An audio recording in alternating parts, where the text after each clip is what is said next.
राधे राधे। आज है नवरात्र का पहला दिन और नवरात्रि स्पेशल में आज पहले दिन की व्रत की थाली। तो आइए चलते हैं गैस की तरफ। पैन चढ़ा देंगे एक और उसमें डाल देंगे 1 गिलास दूध। ये बॉयल किया हुआ दूध नहीं है, ये कच्चा दूध है। और इसको चढ़ा देंगे उबलने के लिए। जब तक दूध उबल रहा है तब तक मैंने ले ली है लौकी यानी घिया, कुछ लोग घिया बोलते हैं, कुछ लोग लौकी बोलते हैं। और लौकी को अच्छे से छील लेते हैं इस तरीके से। और छीलने के बाद अच्छे से वॉश करके फिर पिलर से मोटे वाले हिस्से से उसको ग्रेट कर देंगे। लौकी ग्रेट हो गई है, पर ये ध्यान रखिए कि लौकी तभी आप ग्रेट करें जब आपका दूध लगभग बॉयल हो जाए। और दूध बॉयल होने लगा था तो उसको साइड कर दिया है। अब इधर चढ़ा ली है एक कढ़ाई, उसमें डाल दिया है 2 चम्मच देसी घी। और उस घी में अपनी ग्रेट की हुई लौकी डाल देते हैं।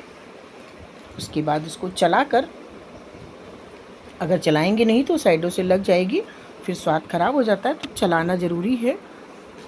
थोड़ी देर तक, लगभग 5 मिनट तक उसको भूनेंगे। ऐसा इसलिए करेंगे कि थोड़ा सा लौकी में सोंधापन आ जाता है और दूध में डालने से दूध फटता नहीं है। आप डायरेक्ट लौकी अगर दूध में डालेंगे तो दूध के फटने के चांसेस ज़्यादा रहते हैं। देखिए लौकी हल्की सी भुन गई है। अब इसी स्टेज में जो बॉयल किया हुआ दूध है उसमें लौकी को ट्रांसफ़र कर देंगे। सारी लौकी उसमें ट्रांसफ़र हो गई है। अब इसको अच्छे से मिक्स कर देंगे इस तरीके से। देखिए ये खूब मिक्स करने के बाद इसको चढ़ा देंगे बिल्कुल सिम आंच पर पकने के लिए। इसको गैस धीमी कर देंगे, नहीं तो तेज़ कर देंगे तो फिर दूध जल जाएगा और लौकी कच्ची रह जाएगी। जब तक लौकी पक रही है तब तक कुछ ड्राई फ्रूट्स काट लेते हैं।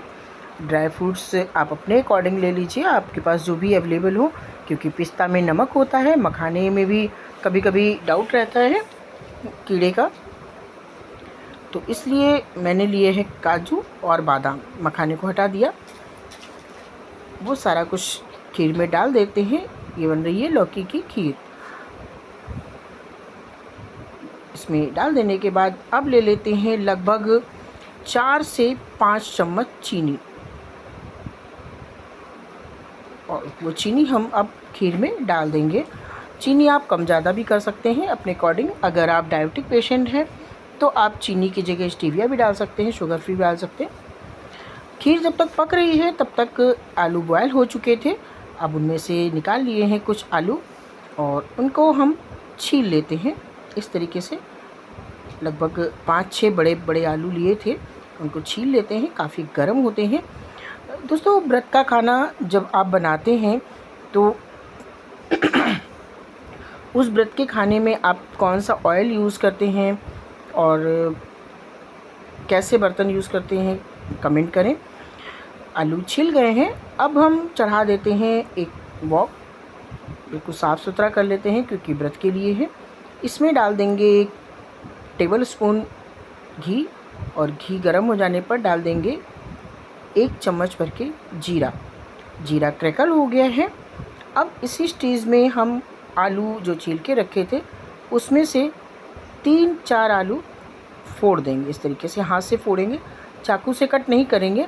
हाथ से फोड़ने से ज़्यादा टेस्ट अच्छा आता है। आप चाहें तो चाकू से भी कट कर सकते हैं, ऐसी कोई प्रॉब्लम नहीं है, लेकिन हाथों से टेस्ट ज़्यादा। सॉरी, बातों बातों में मैं मिर्च डालना भूल गई थी। मुझे जीरे के तड़के में ही मिर्च डालनी थी। चलिए कोई बात नहीं, मैंने बाद में डाल दी है। और दूसरी बात होती है कि जब व्रत का खाना बनाते हैं तो मैं उसमें लाल मिर्च या हल्दी पाउडर या जीरा पाउडर यूज़ नहीं करती हूँ।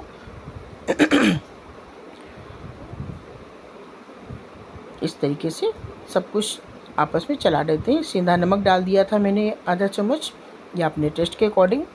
और इसको खूब बढ़िया सा आलू को भून लेंगे। तब तक भूनेंगे जब तक इसमें एक गोल्डन परत ना बन जाए, आलू में हल्का सा क्रिस्पी परत बन जाए, तब तक हम इसको चला कर भून लेंगे। इसमें आलू में काफ़ी सौंधापन आ जाता है। क्या आप लोग व्रत में लाल मिर्च पाउडर या जीरा पाउडर या हल्दी पाउडर यूज़ करते हैं या नहीं? क्योंकि मिक्सर मोस्टली प्याज भी पिसा होता है, सभी कुछ होता है, तो मैं मिक्सर के जार का यूज़ नहीं करती हूँ। इसलिए मैं सिर्फ वही चीज़ें यूज़ करती हूँ जो फ्रेश हों और तुरंत वॉश करके कट करी जा सकें। अब इसमें ढेर सारा डाल दिया है धनिया की पत्ती। थोड़ी देर चलाकर फिर इसमें से आधा आलू अलग निकाल लेते हैं और आधा आलू बर्तन में ही रहने देते हैं। इधर मैंने काट लिए थे 4 बड़े टमाटर और उन टमाटरों को इस आलू में ट्रांसफ़र कर देते हैं। कुछ देर चला देंगे। चलाने के बाद फिर इसमें हम डाल देंगे थोड़ा सा नमक, क्योंकि टमाटर में नमक नहीं था, आलू में था तो कम पड़ सकता था, इसलिए थोड़ा नमक डाल देते हैं और इसको खूब अच्छे से एक बार चला देते हैं। तब तक चलाते हैं जब तक टमाटर की स्किन हल्की सी सॉफ्ट हो जाए। अब इसमें डाल देंगे लगभग 1 गिलास पानी। उसको खूब अच्छे से चला देंगे। चलाने के बाद इसको ढक कर पकने देंगे बिल्कुल लो फ्लेम पर।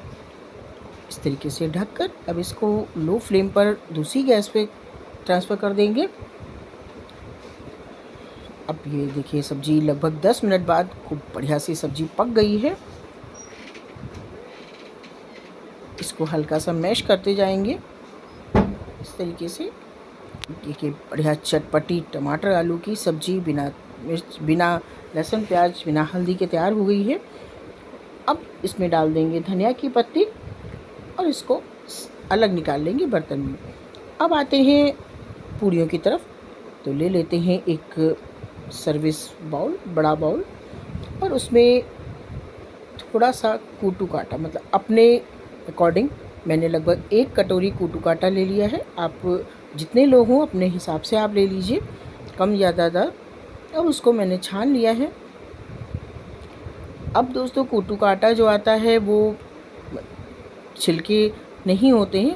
पहले कूटू काटे में काफ़ी छिलका होता था, और जब मैं छोटे पे व्रत रहती थी तो मेरी मम्मी साबित कूटू ला करके और उसको घर में चक्की से पीसती थी, ताकि उन्हें बाज़ार के पिसे हुए कूटू काटे में बिलीव नहीं होता था। लेकिन अब इतना करना मुश्किल हो जाता है।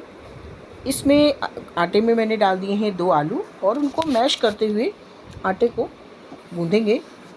जब पानी की ज़रूरत पड़ी है तो थोड़ा सा पानी डालकर अच्छे से एक सॉफ्ट सा डो तैयार कर लेते हैं। पानी बहुत आराम से डालिए, क्योंकि कूटू काटे में पानी बहुत जल्दी ज़्यादा हो जाता है।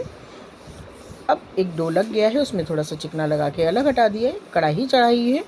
कढ़ाई में मैंने डाला है पीनट ऑयल। आप कौन सा ऑयल यूज़ करते हैं व्रत में बताएं। मैं या तो देसी घी यूज़ करती हूँ या तो पीनट्स ऑयल यूज़ करती हूँ। सनफ्लावर ऑयल या मैं सोयाबीन ऑयल नहीं यूज़ करती हूँ, क्योंकि सोयाबीन ग्रेन्स है और ग्रेन्स व्रत में नहीं खाए जाते। उसके बाद मैंने कूटू काटे की बना ली है लोई। अब कढ़ाई में स्टार्टिंग में जो गाय के लिए छोटी छोटी डाल दी आती हैं वो डाल दी हैं, और एक छोटी पूड़ी बेल दी है गाय के लिए अलग। अब हम जो लोई बनाई है उनकी छोटी छोटी पूड़ी इस तरीके से बेल लेंगे, पर ये ध्यान रखेंगे कि पूड़ी सेकने के समय ही बेलेंगे, पहले से बेलकर नहीं रखेंगे, नहीं तो ये चिपक जाती है। देखिए इस तरीके से गैस की फ्लेम को तेज़ ही रखेंगे, वरना बहुत जल्दी पूड़ियाँ ऐंठ जाती हैं। अब इनको हम खूब अच्छे से तलते रहेंगे।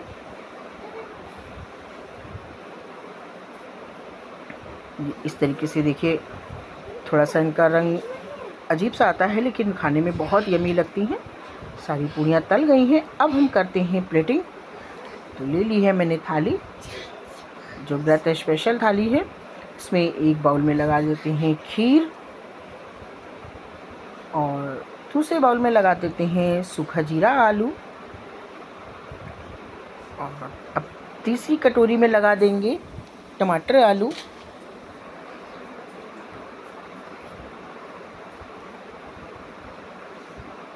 इस तरीके से टमाटर आलू लगा देंगे। देखिए कितनी बढ़िया यमी सब्जी लग रही है, और थाली देखकर कोई कह नहीं सकता कि व्रत की थाली है। एक कटोरी में रख देंगे कुछ फ्रूट्स, जो भी सीजनल फ्रूट्स हो। मैंने मैंगो रखा है और साथ में खाने के लिए सलाद यानी खीरा। उसके साथ अब अपनी बनाई हुई कूटू की पूड़ी और ग्लास में पानी। अब चलते हैं अपने भगवान जी की तरफ। अब थाली भगवान जी को भोग लगाकर फिर हम खाएंगे।